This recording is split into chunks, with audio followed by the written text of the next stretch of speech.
So many things. I'm like literally thinking about it. Like one of the things that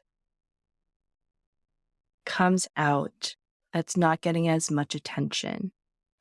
And I think this has been, in the news and media a bit more is I think it's hard for many people, especially our teens and our young kiddos, to have an honest discussion with people of different backgrounds, opinions, ideologies. And I think it is one of those things that has shifted in how people cope with it. I was thinking about this earlier today, and I think technology has made our world smaller in ways that are really beneficial, um, and in ways that can be difficult. And with that, as things get smaller, I feel people feel the need to just, I think, spew out their ideas or opinions very quickly. And Mhm. it's harder to sit and have a conversation and be open to different perspectives. Um, and I think the reason I'm talking about that is that kids often take the things they hear out there instead of thinking about, okay, well, do I agree with that? How do I have a conversation? How do I be curious about why that person thinks that way? And they Mm. almost take it as fact and they kind of just absorb it all in.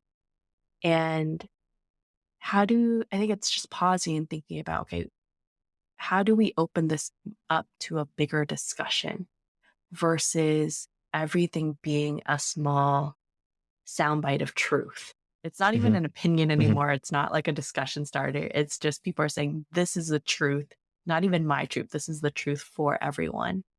And as a young kid and adolescent, having so many truths, right, tossed at you in all directions as you try to Mhm. absorb it is so confusing. And it can just heighten anxiety, it can heighten feelings of hopelessness, which then can lead to a depressive episode, right? And I think it's just pausing and us thinking a little bit more about how do we help our teens and our young kids have the space to have discussions and curiosity.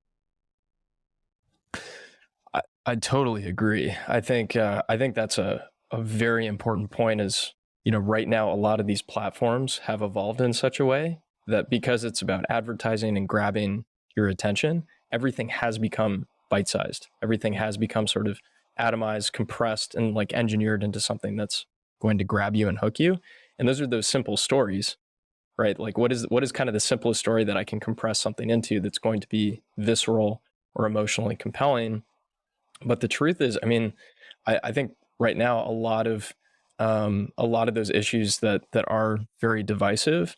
Part of the reason why is they are complex and they require a high degree of trust and focused attention and discourse and deep thinking and processing that you're definitely not going to get in a tweet or an exchange on Twitter, right? And Yeah. more likely to get it in something like Pace, where you're focused for 90 minutes with a Mhm. group.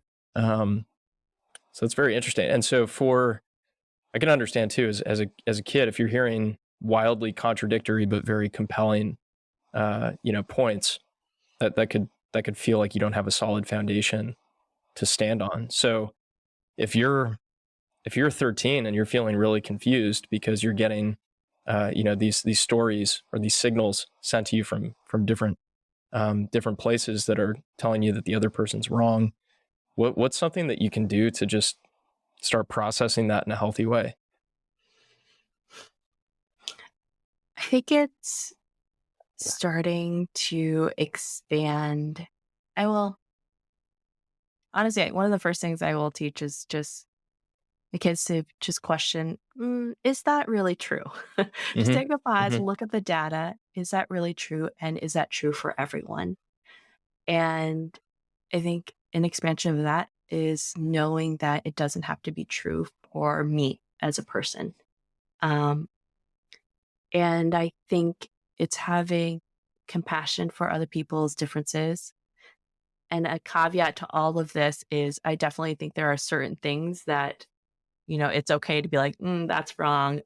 Like not everything has to be a discussion and curiosity, but I think we need a little bit more of that. But for our kids, I think it's just helping them understand everything they see in social media, and all these different places they're getting information, that it doesn't necessarily have to be true for everyone. Hmm. Um, that there is still a path for them to build their own opinions. So gather information, hear from different people.